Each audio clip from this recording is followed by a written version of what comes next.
Hello, in this video you'll learn how to turn your Facebook account completely private. It's a very simple tutorial. The first thing you gotta do is click on the three dashes right here at the top, at actually the bottom right corner of Facebook.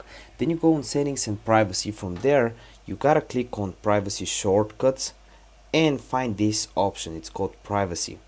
And here this is what you're looking for. Review a few important privacy settings. Click on it, then click on the first option, who can see what you share. You're there, and now you just gotta click on continue and set everything to only me, just like I did. If it's at public or friends or close friends, other people can see it as well. Then you gotta click on next, select a few other things like who can see your future posts, stories. Click on next, see who you blocked, and this is how you do it. Make sure you give this video a like because it really helps me out. See you next video. Bye.